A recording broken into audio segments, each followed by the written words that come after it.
जराजन्म विनाशाय देह சுத்திகராய திகம்பர தயாமூர்த்தே தத்தாத்திரேய நமோஸ்துதே. அன்பான யூடியூப் நேயர்களுக்கு என்னுடைய அன்பு கலந்த பணிவான வணக்கத்தை தெரிவித்துக் கொள்கிறேன். மே மந்தனுடைய ப்ரெடிக்ஷன்ஸ் நம்ம பார்க்கும்போது ஒரு அற்புதமான மாற்றம் நமக்கு தெரிகிறது. காரணம் என்றால் 2025 3 கிரகங்களை பயிற்சி இருக்குது. அது பர்டிகுலர்லி 3 கிரகங்கள் ஆண்டு கிரகங்கள். அதுதான் நம்ம ரொம்ப முக்கியமாக பார்க்க வேண்டியது. ஆல்ரெடி மார்ச் 29 சனி பயிற்சி முடிஞ்சு விட்டது. வருகின்ற மே மாதம் 15 குரு பயிற்சி மாறப்போகிறது.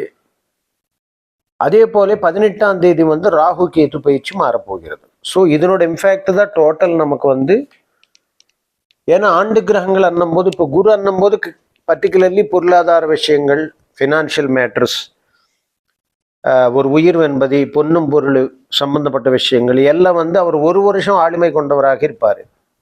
ராகு கேத்து அண்ணும்போது திடீர்னு ஒரு மெட்டீரியல் சக்சஸ்ஸு, திடீர்னு ஒரு ஸ்பிரிச்சுவல் என்லைன்மெண்ட்டு, திடீர்னு ஒரு அட்டாச்மெண்ட், திடீர்னு ஒரு டிட்டாச்மெண்ட், இந்த மாதிரி ஒரு ஷேடோ பிளானட்ஸ். அதாவது நமக்கு கர்மாக்கு ரிலேட்டடாக என்னென்ன இஷ்யூஸ், திடீர்னு ஒரு எதிர்பாராத அதிருஷ்டா, திடீர்னு தொழிலில் ஒரு பயங்கரமான சரிவு, இந்த மாதிரி ஒரு அன்எக்ஸ்பெக்டட் ரிசல்ட்ஸ் கொடுக்கக்கூடிய அளவுக்கு ராகு கேத்து 1.5 ஆண்டுகளுக்கு அவங்க ஆளுமை என்பது உறுதியாகிறது. அது போலவே சனி பகவான் 2.5 ஆண்டு, அதாவது கிட்டத்தட்ட 2027 மார்ச் அதாவது ஜூன் மாதம் வரை அவருடைய ஆளுமை மிக பிரதானமாக இருக்கு. ஏன்னா மெயின் கர்மா பிளானட்டாக இருக்கிறதுனால இந்த 3 கிரகங்களை பயிற்சி என்பது நமக்கு மார்ச் 18 அதாவது மே 18 முடியுது. ஸோ அப்போ மே மாதம் என்றது ரொம்ப ஒரு என்ன சொல்றது, ரொம்ப எதிர்பார்க்கக்கூடிய ஒரு மாதமாக இருக்கும். ஏன்னா ஏற்கனவே சனி பகவான் ஆல்ரெடி மாறிவிட்டார், அவருடைய ரிசல்ட்டை கொடுத்துக்கிட்டே வராரு. அதுவும் சனி பகவான் நீங்கள் அதுதான் மெயினாக பார்க்கணும். இன்னும் கொஞ்சம் டீப்பாக இன்சைட் போய் பார்த்தோம்னா சனி பகவான் உத்திராட்டாதி 1 இருக்கிறார். குரு பகவான் மிருகசீரிஷம் 2 இருக்காரு, அதாவது நட்சத்திரம். அவர் நட்சத்திரத்தை பொறுத்து தான் ரிசல்ட் என்னதை கொடுக்கும். இப்போ குரு செவ்வாயோடு இருக்கும்போது குரு நட்பு, செவ்வாய் பூமி சம்பந்தமாக நிறைய பிசினஸ்கள் நடக்கிறதுக்கு ஒரு துணையாக நிற்கும். அது போலவே ராகு போராட்டாதில் இருக்கிறார் குருவன் நட்சத்திரத்தில். அதனால தான் என்ன, பயங்கரமான ஒரு எதிர்பாராத ட்ரெமெண்டஸ் சக்சஸ் டுவர்ட்ஸ் மெட்டீரியல்ஸ். அதாவது குரு சார்ந்த எல்லா விஷயங்களும் ராகு போராட்டத்தில் இருக்கிறதுனால தான் தூக்கி விடுவார். இப்போ கோல்டு இதெல்லாம் பயங்கர ரைஸ் ஆகிறதுக்கு அதுதான் காரணம். ஏன்னா ராகு அசுர வளர்ச்சின்னு சொல்லுவோம் இல்லையா, இப்போ அந்த மாதிரி ஒரு கொடுக்கூடிய. அதே மாதிரி கேத்து சூரியனோட நட்சத்திரத்தில் இருக்கிறாரு. சூரியன்னா உத்திரம், ஆத்மகாரக்கனை. ஸோ அது அரசர்களுக்கு அதாவது ஆட்சியாளர்களுக்கு ஒரு சவாலான டைமாக இருக்கும். அது மட்டும் இல்லாமல் அரசு சார்ந்த விஷயங்களில் நமக்கு ஒரு மாற்றங்கள் ஏற்படுத்தக்கூடியதாக அமைந்துவிடும்.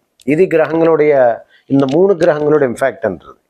இப்போ நமக்கு இந்த மே மாதத்தினுடைய டிரான்சிட் பார்க்கும்போது நமக்கு கிரகங்கள் முதல்ல எங்கெங்கே உலா வருது அப்படின்றத நம்ம பார்க்கலாம். அதாவது புதனும் சுக்கிரன் உச்சத்தில் இருக்குது, புதன் நீச்சத்தில் இருக்கு. நீச்சபங்க ராஜயோகத்தோட மே மாதம் தொடங்குது. அது மே மாத கிரகங்கள் இருக்கும்போது நீச்சபங்கத்தில் இருக்குது. சனி பகவான் ராகுவோடு சேர்ந்துச்சு. ஸோ 2 க்ரூயல் பிளானட்ஸு, 2 கர்மா பிளானட்ஸு, 2 சாஃப்ட் பிளானட்ஸ், இந்த 4 பிளானட்ஸ் மீனத்தில் இருக்குது. The main point. ஸோ விரயத்தில் சனி இருக்கார், அதாவது காலபுருஷ ராசிக்கு நான் சொல்கிறது. அப்போது சூரியன் எக்ஸால்டேஷனில் இருக்கிறாரு ஏரிஸில், மேஷத்தில். குரு 2ஆம் வீட்டில் இருக்காரு. சந்திரன் மிதுனத்தில் இருக்கிறாரு. செவ்வாய் தொடர்ந்து நீச்சமாக இருக்கிறாரு. இது நீங்கள் கிளியராக பார்க்கணும். செவ்வாய் நீச்சமாக இருக்கிறாருன்னா நமக்கு செவ்வாய் நீச்சமடையும் போது தான் இந்த மாதிரி எதிர்பாராத அசம்பாவிதங்கள் நடக்கும்.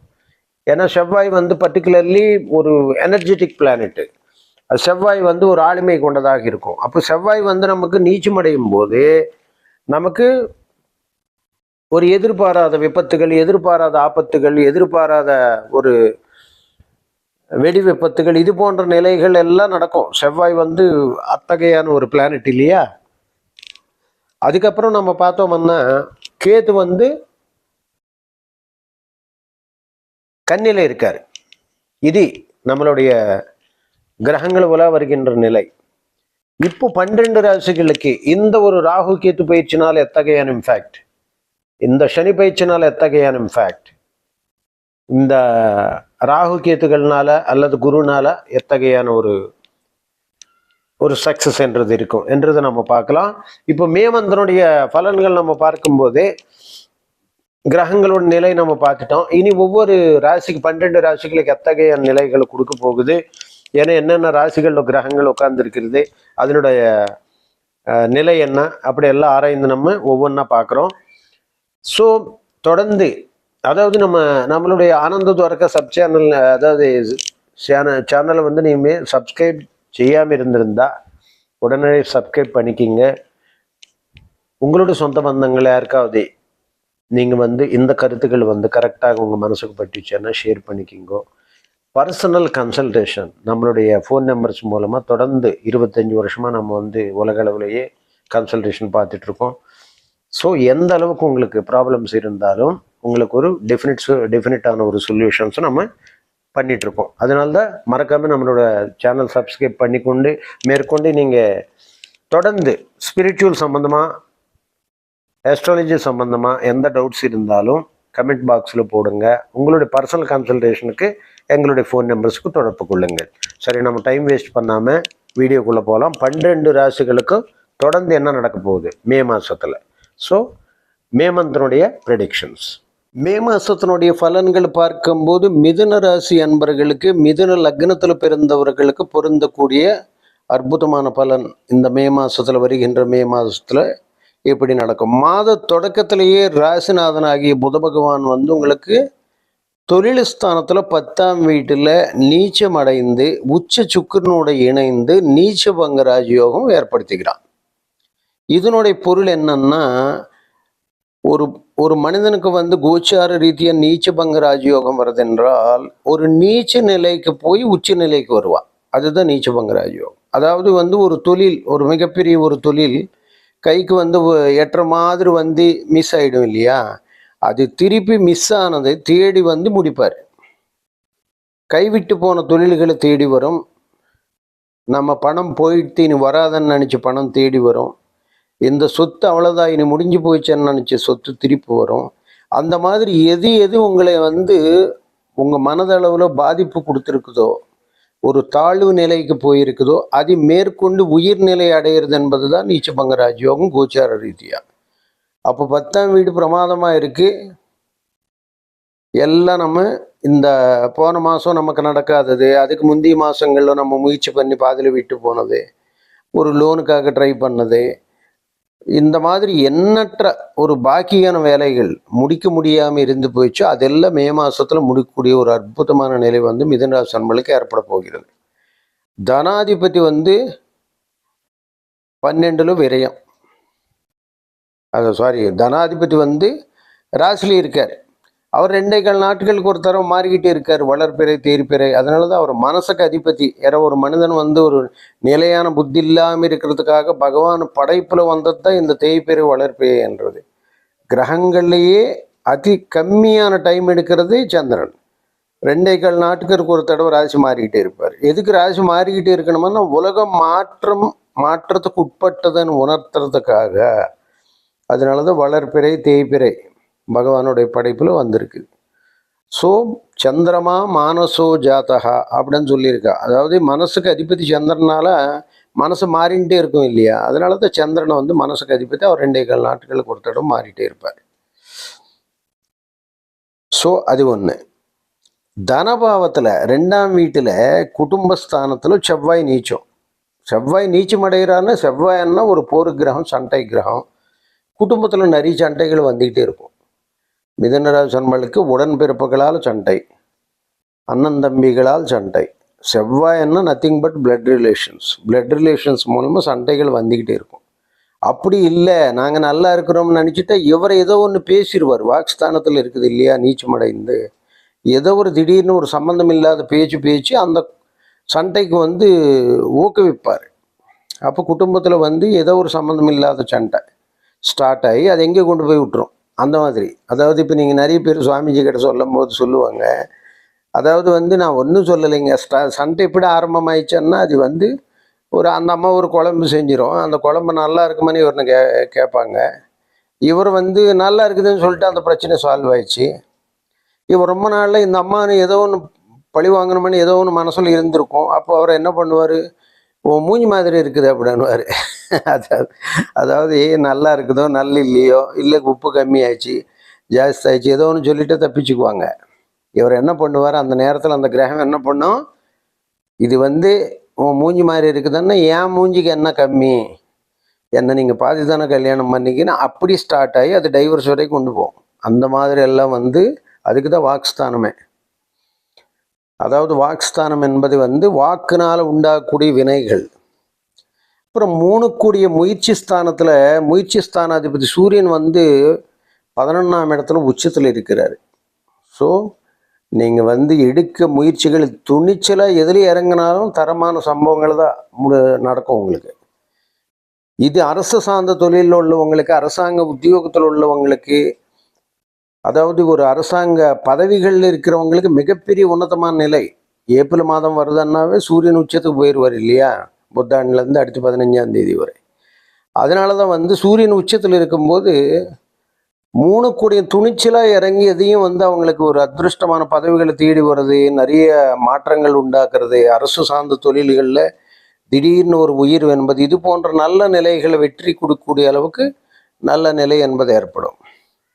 4 கூடிய புத பகவான் நீச்சம் அடைகிறார். குடும்பத்தில் கொஞ்சம் சண்டை சச்சுரவுகள் மாதிரி அமைதியாயிடும்.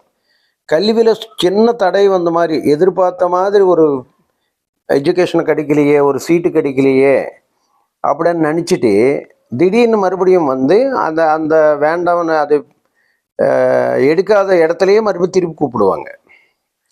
அதுதான், அதாவது நீச்ச நிலைக்கு போய் டிசப்பாயின்மெண்ட் பண்ணி then it will make right destiny. That is the neechabhanga Rajayoga. It is in the 10th house. அதே நேரத்தில் 4ஆம் வீட்டுன்னு பார்க்குது.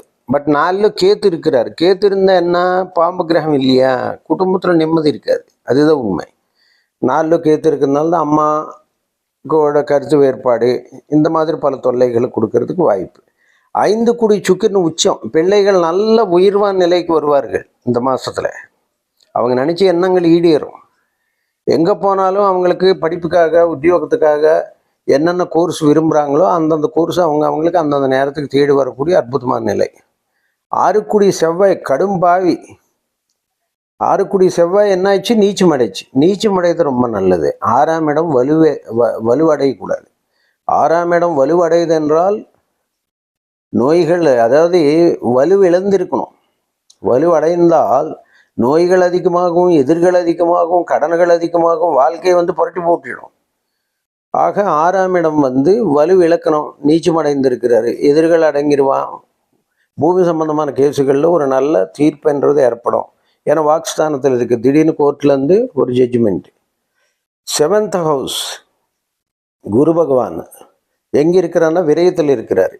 பாதகாதிபதி மாரகாதிபதி குரு பகவான் விரயத்தில் இருக்கிறாரு. அதே மே மாதத்தில் 15ஆம் தேதி உங்கள் ஜென்ம குருவாக வருகிறார்.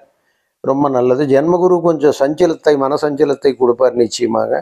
அது நீங்கள் பொறுத்து கொள்ளலாம். காரணம் என்றால் 5ஆம் வீடு, 7ஆம் வீடு, 9ஆம் வீடு 3 அருமையான இடங்கள்லாம் அவர் பார்க்குறாரு. அதனால தான் மிதுன ராசி நம்மளுக்கு ஒரு ஜாக்பாட் மாதிரி தான் வச்சுக்கலாம். அதுக்கப்புறம் 8 கூடி 9 கூடி சனி பகவான் எங்கே இருக்கிறாருன்னா 10ஆம் வீட்டில் இருக்கார். 8 கூடிய சனி பகவான் 10ஆம் வீட்டில் இருக்கும்போது தொழிலுக்கு தடைகள் ஏற்படும், மறைமுக தொந்தரவுகள் ஏற்படும், மறைமுக எதிர்களால் தொழில்கள் வீழ்ச்சி அடையும். ஆனால் பாக்கியாதிபதி 10 கூடியவனாக இருக்கிறதுனால தான் அதே நேரத்தில் யாரோ ஒருத்தர் மூலமாக உதவிகள் கிடைச்சி, ஒரு ரெக்கமெண்டேஷன்ஸ் கிடைச்சி தொழிலில் ஒரு உயர்வான நிலையை நீங்கள் எட்டுவீர்கள். அதன் மூலமாக நீங்கள் பணம் சம்பாதிப்பீர்கள். அதனால தான் பாக்கியாதிபத்தினுடைய தொடர்பு அதுக்கு தான் 10ஆம் வீட்டுக்கு. ஸோ 10 கூடிய குரு பகவான் விரயத்தில் இருக்கிறாரு.